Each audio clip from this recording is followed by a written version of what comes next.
Bienvenidos nuestros hermanos y amigos que están siempre pendientes de nuestros programas de WhatsApp, nuestros programas radiales, los audios, los mensajes en los que hacemos lecturas, devocionales, reflexiones, comentarios en la palabra de Dios. Hemos llegado al capítulo 3 de la carta a los Efesios. Gracias a Dios porque hemos podido abrir la Biblia para que nuestros amados hermanos y amigos oyentes puedan deleitarse en la palabra de Dios. Entonces leemos en el poderoso nombre de nuestro Señor Jesucristo. Todos atentos allí. Dice la palabra del Señor así: Por esta causa, yo Pablo, prisionero de Cristo Jesús por vosotros, los gentiles. El capítulo 3 comienza diciendo que Pablo está prisionero, pero no está culpando a los efesios o a los gentiles, a todos los extranjeros no judíos, pues Pablo era un ministro no solamente a los judíos, sino especialmente a los extranjeros no judíos, a los gentiles. Y él les dice que está prisionero. Dice, estoy prisionero, pero no por culpa de ustedes, sino por causa de ustedes. Estaba predicando el evangelio, llevándolo a todas las regiones, a naciones fuera de Israel. Salí lejos de Israel para predicar la palabra a los que no son judíos, para que tuviesen el privilegio de escuchar el evangelio y ser salvos. Pero ahora pues estoy aquí, prisionero en estas cadenas. Y Pablo les dice, si es que habéis oído de la administración de la gracia de Dios que me fue dada para con vosotros, que por revelación me fue declarado el misterio, como antes lo he escrito brevemente, leyendo lo cual podéis entender cuál sea el conocimiento o mi conocimiento en el misterio de Cristo. Versículos 2 al 4. Entonces Pablo dice, si es que ustedes han escuchado, si ha llegado las noticias a sus oídos, que Dios por su amor maravilloso me envió a predicar a las naciones, entre los cuales están ustedes. Pablo regularmente recordaba que él perseguía a los cristianos a muerte para encarcelarlos.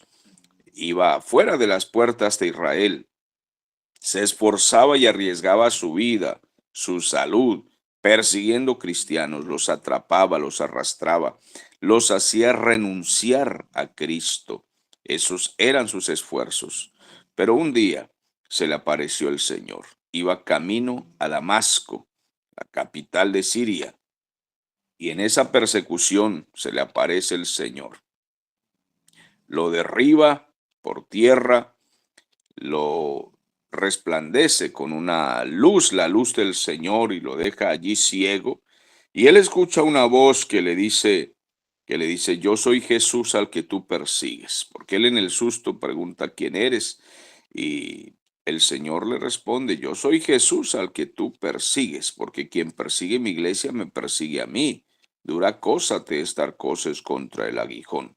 ¿Qué quieres que yo haga, Señor? Pregunta él, temblando y asustado, porque por muy fuerte y soberbio que fuera Pablo y engrandecido el Saulo de Tarso, pues no podía con el poder del Señor. ¿Quién puede enfrentar al Señor? El Señor derriba por tierra a cualquiera, a fariseos, a soldados, a generales, a reyes, todos caen de rodillas ante él, atemorizados. El Señor allí lo humilló y le dijo, bueno, ahora vas a padecer por causa de mi nombre. Yo te llamo a ser mi apóstol, mensajero, un embajador, y vas a ir a predicar el evangelio. Entonces Pablo dice, seguramente ustedes ya han escuchado de mi llamado, del trabajo que he hecho por todas las naciones, y que el Señor me dio revelaciones poderosas para dar a conocer sus misterios. Esto de misterios pues significa los planes secretos de Dios. Pablo ya había hablado acerca de estos misterios en diversas ocasiones. Él recibió revelaciones poderosas. De estos textos de revelaciones que tuvo Pablo, se basan muchos hermanos hoy con lo que los que tenemos ciertas contiendas. Quizás no contiendas furiosas, pero sí discrepamos, ya que han aparecido una larga lista tanto de hermanos miembros de iglesias como de predicadores, que ellos dicen también que han tenido revelaciones iguales a las de Pablo e incluso más poderosas que las de Pablo. Hay una señora por ahí que dice que estuvo en la isla de Patmos y ella también fue arrebatada igual que Juan y que Pablo, y que se metió en el corazón de Dios y descubrió todos los misterios de Dios, del corazón de Dios. Todo esto es mentira. Lamentablemente nuestras iglesias están llenas de estas cosas y tenemos que lamentar, tenemos que entristecernos porque se pierde, se desperdicia demasiado tiempo y dinero escuchando a estas personas que tienen otras revelaciones extrabíblicas, fuera de la Biblia e incluso antibíblicas, ¿no? Porque muchas de las revelaciones que ellos tienen no están en la palabra del Señor, pero ellos aseguran que las tienen. Bueno, mejor vamos a la Biblia, en donde sí los apóstoles y profetas del Señor tuvieron revelaciones reales y nunca mintieron, y nos dejaron escritos en la palabra todos estos textos maravillosos. Pablo dice que por revelación se le dio a conocer el misterio, es decir, en los planes del Señor, y que Él ha escrito y ha informado de esto. Luego dice en el versículo 5, ese misterio que en otras generaciones no se dio a conocer a los hombres, como ahora es revelado a sus santos apóstoles y profetas por el Espíritu Santo. Noten ustedes, misterio que en otras generaciones no se dio a conocer. Es decir, a los profetas en el Antiguo Testamento se les reveló muchas cosas maravillosas, como por ejemplo Daniel. El libro de Daniel es un libro de revelaciones muy impresionantes, pero a Daniel no se le reveló la iglesia de Cristo. Eso es muy impresionante y maravilloso. Se le dio revelaciones poderosas hasta el final de los tiempos, pero no se le reveló la iglesia, el plan que Dios tenía con los gentiles. Los judíos pensaban que eran el único pueblo de Dios al que el Señor iba a salvar. Y de hecho los judíos se rebelaron contra Cristo y los fariseos terminaron entregando a Cristo en manos de los romanos. Ellos no comprendieron el plan del Señor, el misterio del Señor. Los profetas del Antiguo Testamento no lo revelaron porque a ellos no les fue dado. Pero los judíos nunca entendieron el tiempo del Señor y se rebelaron. Finalmente lo entregaron para ser crucificado.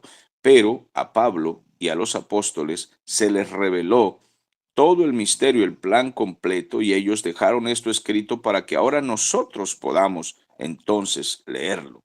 Ese plan secreto que en otras generaciones no fue conocido, ahora los apóstoles, quienes también, por supuesto, fueron profetas del Señor, escribieron estos misterios.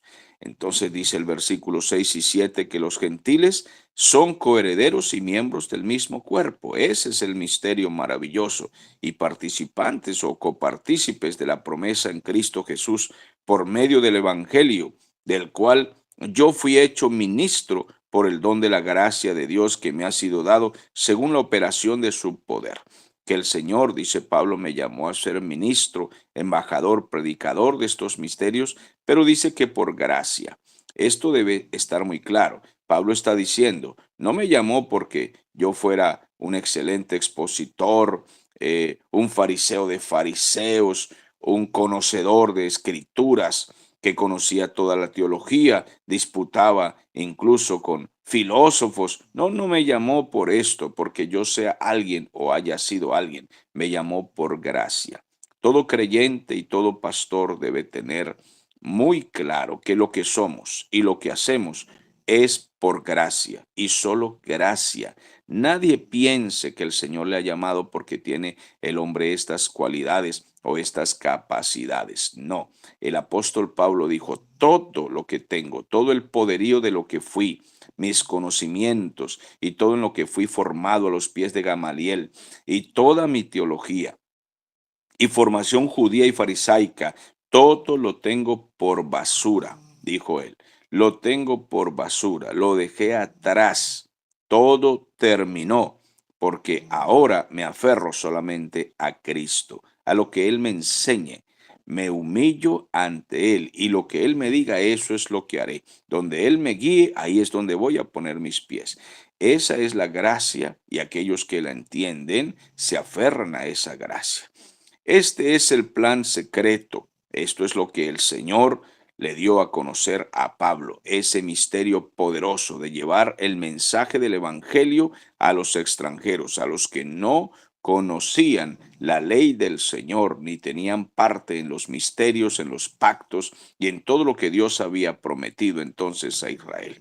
El versículo 8 dice, a mí que soy menos que el más pequeño de todos los santos, me fue dada esta gracia de anunciar entre los gentiles, entre los extranjeros, a las naciones fuera de Israel, el evangelio de las inescrutables riquezas de Cristo. Versículo 8, maravilloso, porque dice Pablo, a mí que soy menos que el más pequeño de todos los santos. Imagínense, si Pablo, a quien nosotros admiramos, y vemos como un gran expositor, un gran evangelista, un gran apóstol, un mensajero, un embajador que llevó el evangelio hasta los rincones de aquella época, de las tierras que él podía conocer, que quedaban lejos de Israel, y viajaba a un lugar y otro, hizo varios viajes misioneros, y él se considera el más pequeño de todos los apóstoles y el más pequeño de todos los miembros de la iglesia, como él dice, de todos los santos. Entonces, si él se considera una hormiga, ¿qué puedo considerarme yo entonces? Amado, si él se considera pequeño, ¿cómo puede usted considerarse? Si él se considera una hormiguita, yo me considero entonces, será una pulga. Amados hermanos, un hombre al que admiramos porque fue grande, lo consideramos grande, pero él dice que no, que es el más pequeño, la sencillez, la humildad.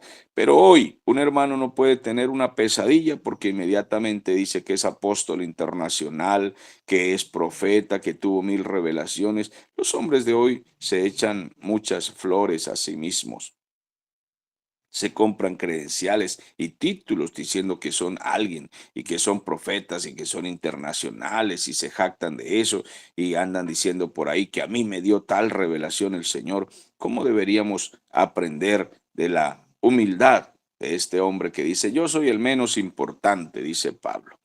Luego dice el versículo 9 y 10 que Dios le dio el aclarar a todos, aclarar la mente de todos, para que él pueda explicar cuál sea la dispensación del misterio escondido desde los siglos en Dios, que creó todas las cosas, para que la multiforme sabiduría de Dios sea ahora dada a conocer, pues a todos los que escuchamos el Evangelio, por medio de la iglesia, a los principados y potestades en los lugares celestiales. Miren ustedes que no solamente se les revela este misterio a los cristianos, no solamente tenemos autoridad, potestad de parte de Dios que nos ha revelado esto por medio de sus apóstoles y profetas, para que conozcan los creyentes y nuestros vecinos escuchen nuestras predicaciones, sino que también dice que las potestades en los aires, los ángeles nos ven predicar, los demonios nos ven predicar, el mismo diablo ve predicar a la iglesia. Nosotros nos movemos, damos testimonio, predicamos, anunciamos y en los aires se desata toda aquella guerra cuando nosotros predicamos. Debemos ser muy conscientes de esto.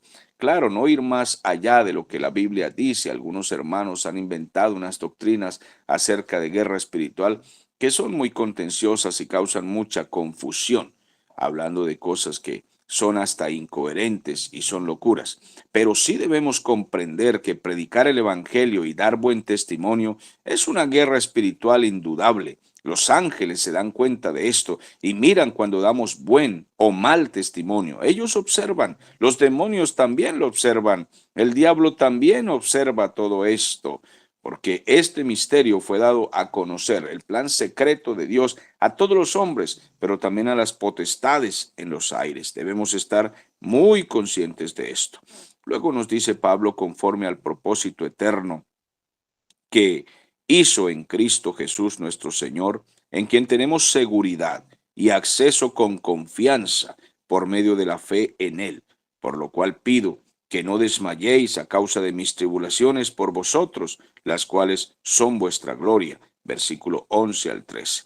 Entonces el apóstol Pablo está diciendo que él está prisionero, pero que no sientan vergüenza que no tengan pena de él, que esto es vuestra gloria, más bien deben sentirse honrados. Es decir, tenemos a un embajador, a un predicador, a uno de nuestros apóstoles prisionero, pero es nuestra honra porque él nos hace sentir a nosotros que vale la pena ser cristianos. Él dice, no se avergüencen, no se avergüencen. Más bien ustedes deben llevar este misterio a todas partes que les está siendo revelado con toda seguridad. Ustedes pueden pasar el velo y orar a Dios directamente porque ya pueden tener seguridad, ya pueden tener confianza, pueden ir al Padre por medio de Jesucristo con toda confianza. Yo estoy orando, dice Pablo, para que ustedes no desmayen a causa de mis tribulaciones, a causa de mis persecuciones y a causa de esta cárcel, y ustedes no se avergüencen de nada,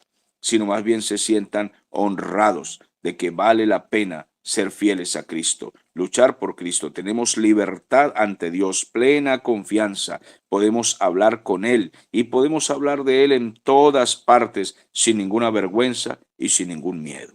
Luego el versículo 14 y 15 dice que Pablo dobla sus rodillas ante el Padre de nuestro Señor Jesucristo, es decir, que está orando. Y él dice, de quien toma nombre toda familia en los cielos y en la tierra.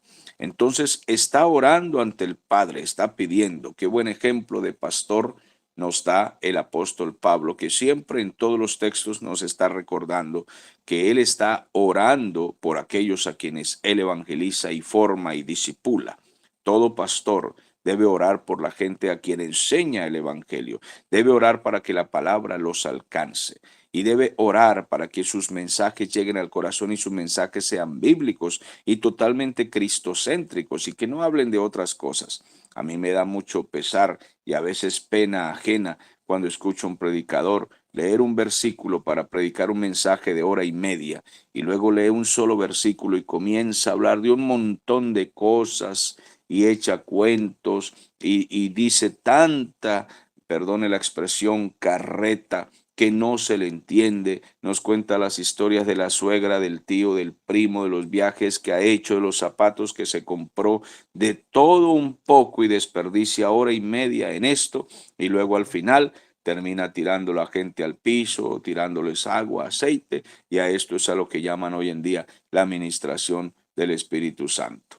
Eso es todo lo que lamentablemente en muchos cultos se está haciendo. Pero Pablo dobla sus rodillas para que los misterios de Dios sean revelados a los cristianos y ellos lleguen a dar buen testimonio, porque todas las familias de la tierra que se acercan al Evangelio toman nombre. El nombre de Cristo está plasmado en nuestros corazones. Cuando decimos somos cristianos, estamos diciendo que somos de Cristo, seguidores de Cristo, discípulos de Cristo, alumnos de Cristo, siervos de Cristo, hijos del Señor, coherederos con Cristo.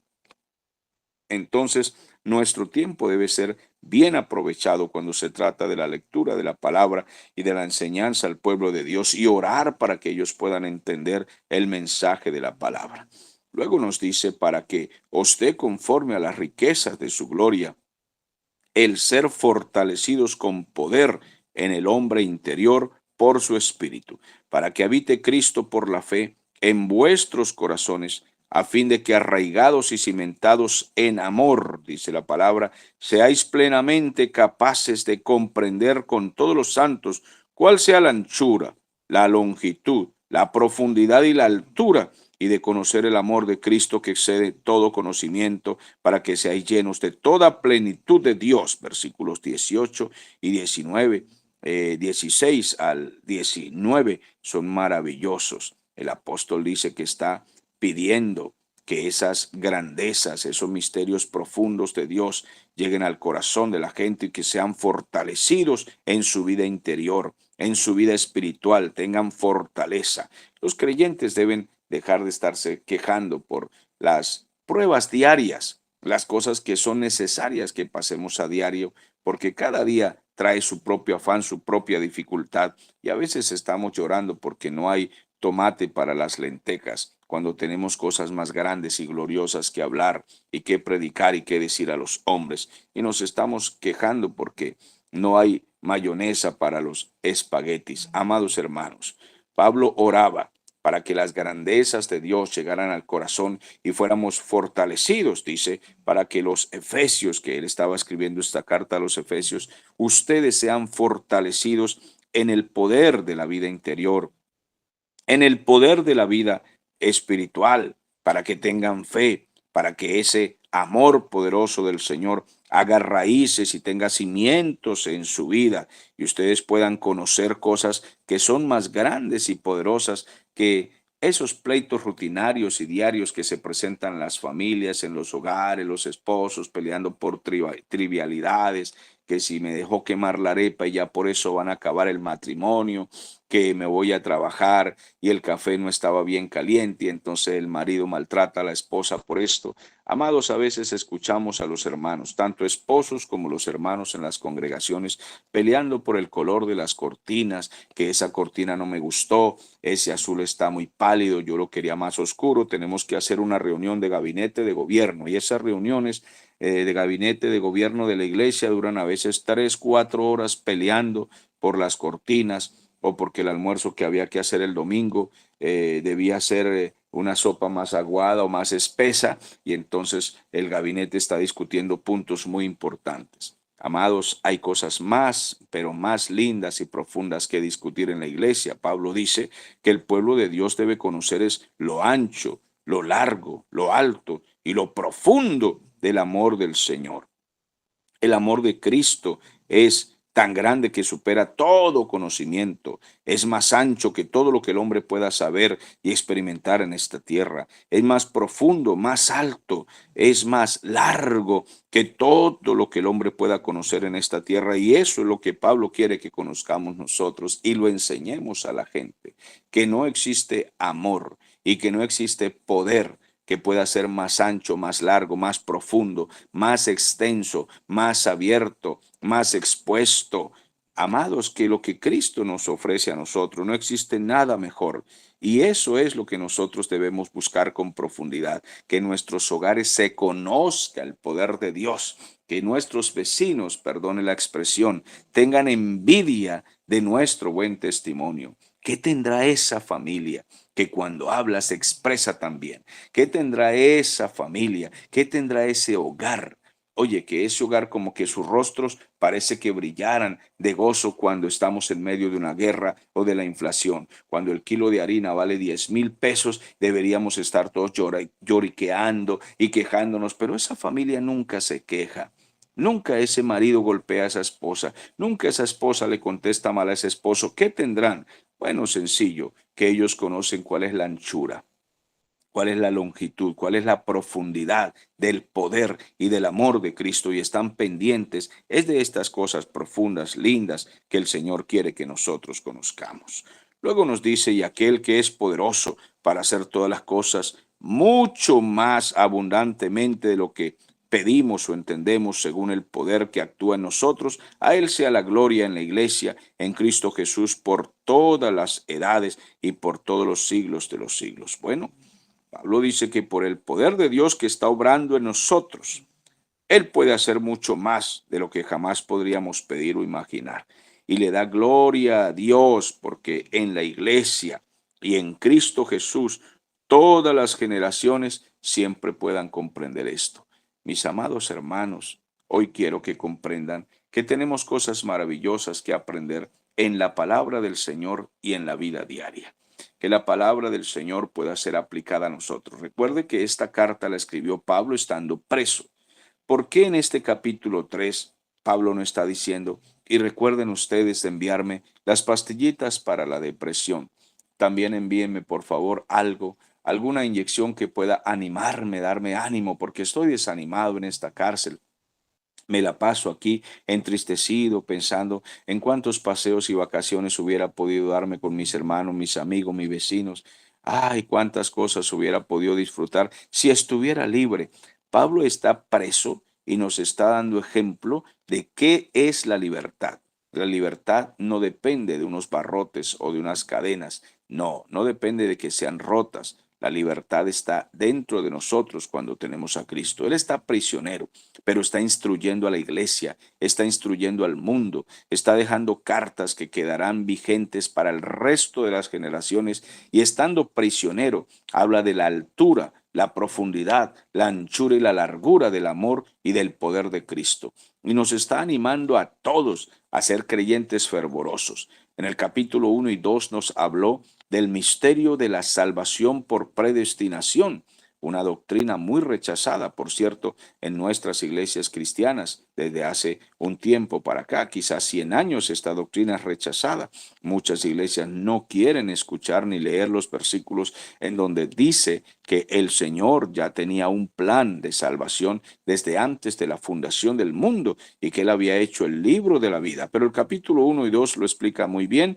y esto va en continuación o en concordancia con capítulos como el 9 de Romanos, también el capítulo 8 de Romanos, también la primera carta del apóstol Pedro, en donde se nos habla de la presciencia y la salvación por sabiduría, por conocimiento y por predestinación y soberanía del Señor, y que lo hizo por puro amor hacia nosotros. En este capítulo 1 y 2 nos explica que no es por obras para que nadie se gloríe, sino porque el Señor tenía un plan secreto desde antes de la fundación del mundo de salvar a los que Él ya había escogido.